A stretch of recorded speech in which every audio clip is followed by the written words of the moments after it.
In the previous video, we started to take a look at units, and we started out with SI units, which are the units that all scientists talk about when they talk about things like length or mass. For example, what is the SI unit for length? The SI unit for length is the meter, which has the symbol lowercase m. Now the meter, while it's the SI unit for length, is not always the best unit to use depending on what it is we're looking at.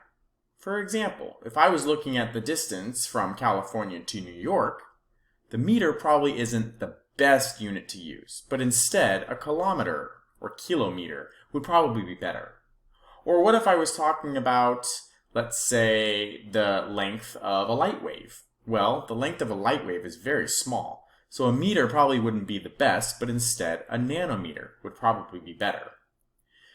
You see, while the length SI unit is meter, we can add on metric prefixes, such as kilo and nano, to indicate whether or not we're looking at something that is larger or smaller than the SI unit. And this can be done for all of the SI units that we talked about. So in this video, we're going to talk a little bit about the metric system and how we can convert from one type to another. Now there's a lot of different ways that you can convert using the metric system. So the one I show you may work for you, but if you know a different method, then by all means use the method that you are more comfortable with. On the screen, you have a chart that will help you look at some of the most common metric prefixes that you'll see. You'll notice the chart is split in two. You have the prefixes that are on the top and the prefixes that are on the bottom. The prefixes on the top are small. You'll notice that these are prefixes we use to indicate that the unit is smaller than the SI unit or base unit we would be looking at.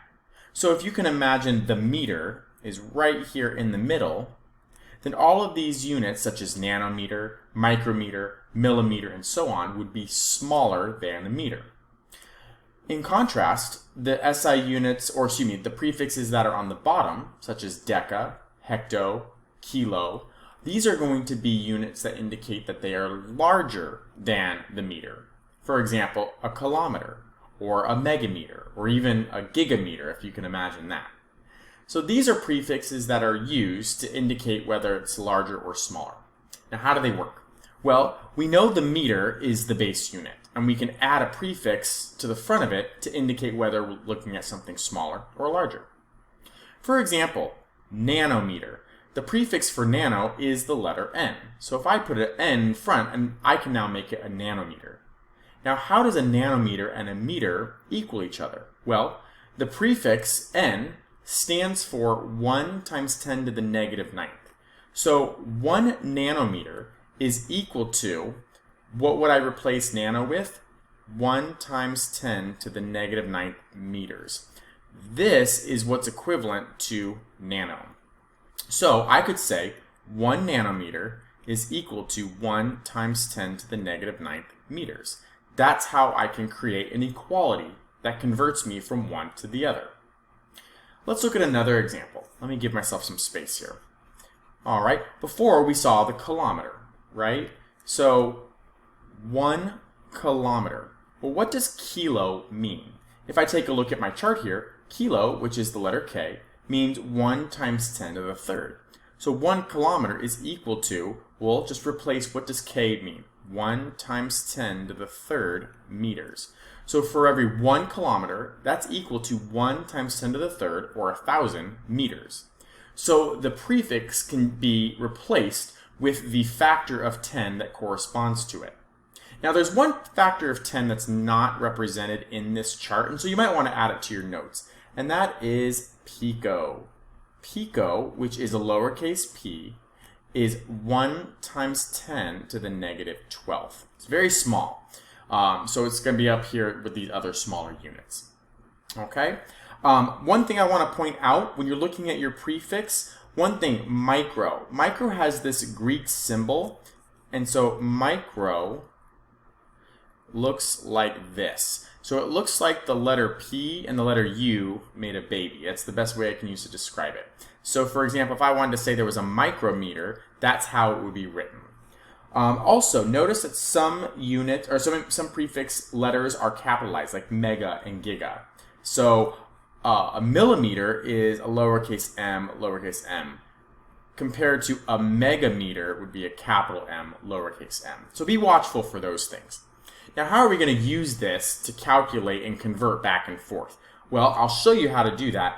But one other system that I know some of you have learned is to remember the mnemonic device Mean King Henry. If you've never seen this before, this might not be useful for you.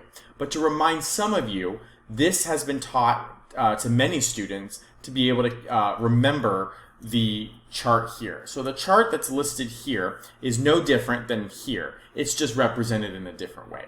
And so if you can remember the saying, Mean King Henry died unexpectedly, drinking chocolate milk on Monday, you will actually have the first letters for some of the most common metric prefixes that we use. Mega, kilo, hecta, deca.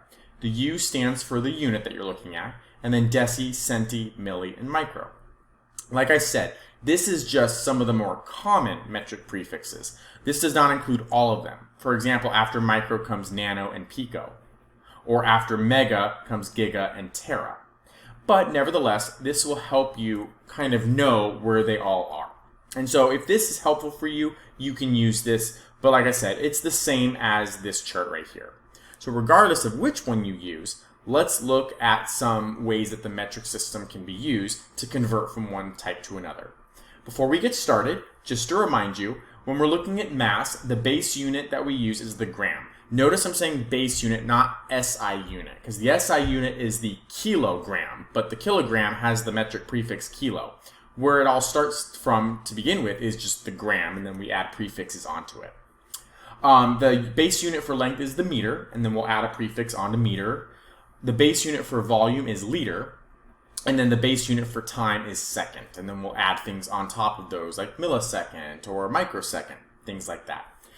Down here are just common conversions. You can use this as much as you want to help you, but to be honest, as long as we understand how to use the charts that we saw in the previous slides, that's all we need. We're good for that.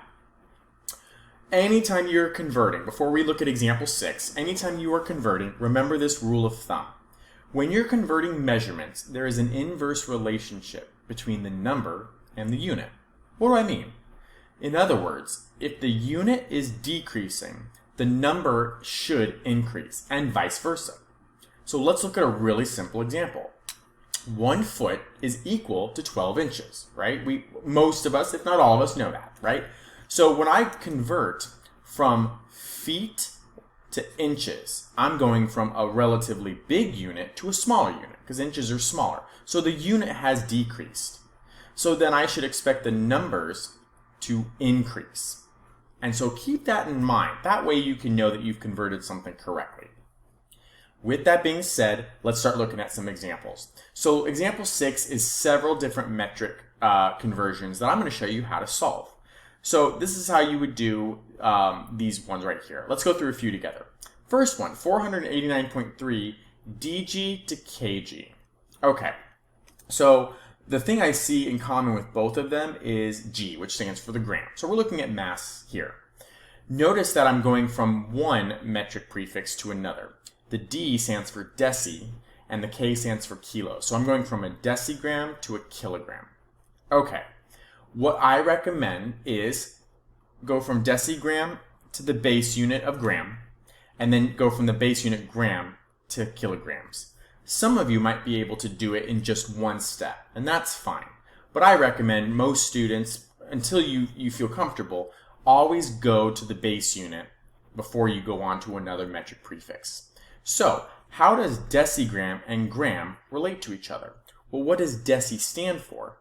If I go back and I look at my charts from before, deci is right here. Deci is 1 times 10 to the negative first. So 1 decigram is equal to 1 times 10 to the negative first gram. And what about kilogram and gram? How do they relate to each other? Well, what does kilo mean? 1 kilogram is equal to 1 times 10 to the third grams. I just replaced K with what it stands for. So deci is 1 times 10 to the negative first, and kilo is 1 times 10 to the third. So now I can set up my conversion. I'm going to start with 489.3 decigrams.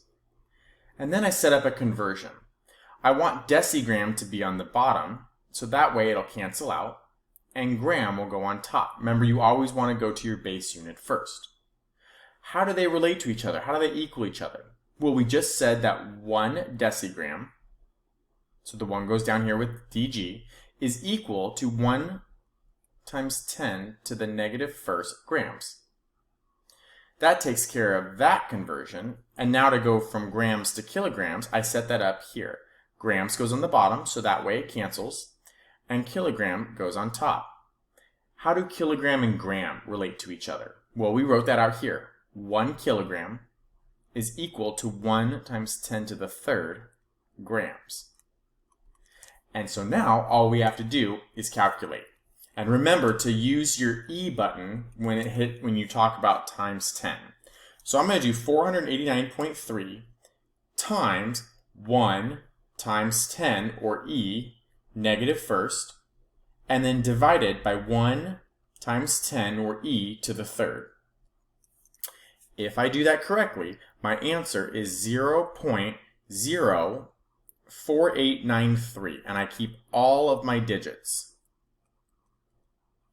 So 4.0893 kilograms is the same thing as 489.3 decigrams. Does that make sense? Well, we went from a decigram to a kilogram, so my unit increased, so I should have expected my number to decrease, and it did. Let's look at another example. Let's look at 0.0293 liters to microliters. Let me do this in a different color so don't get confused.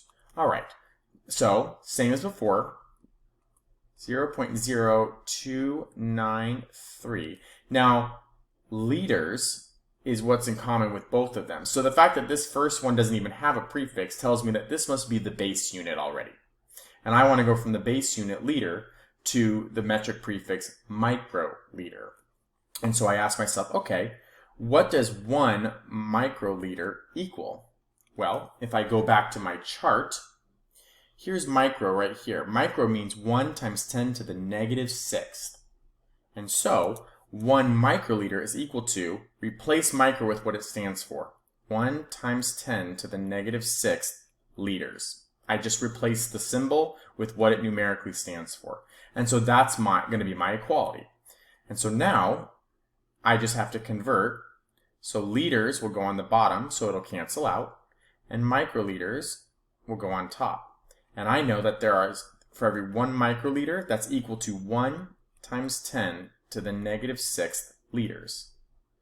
So I'm going to take my calculator and do 0.0293 divided by 1 e negative 6. And if I did that correctly, my answer should be 29,300 microliters, which should be written as 2.93 times 10 to the 4th microliters. Notice the only thing I did between this number here and this number, I didn't change the unit. I just rewrote the number to be not in standard notation, but to be in scientific notation. But these are the same numbers. I didn't do anything to the unit. I just wrote it this way because 29,300 is a pretty large number. I should probably write that in scientific notation. Go ahead and pause and see how you do on the remaining problems there. I'll put up the answers in just a moment. Alright, so I have the remaining problems up here on the screen, and I tried to color coordinate them so you could see the work. So the first one here, we have to go from picometers to meters, and then from meters to centimeters, ultimately arriving at the answer 2.04 times 10 to the negative 7th centimeters. For the fourth problem here, we are going from meters, which is the base unit, to nanometers. Nano means 1 times 10 to the negative 9th, so as we calculate that, we end up getting 385 meters. And that one actually, I'm sorry, I should say nanometers in the answer. Let me add that in there. There we go. And then these last two, no, I purposely chose 1 meter to convert to nanometers and then vice versa because I wanted you to see the difference. Remember, 1 meter to a nanometer. The nanometer is much smaller than the meter. So it makes sense that you have 1 times 10 to the 9th, which is a large number of nanometers, compared to how many meters are in a nanometer. Well, that's a really small amount.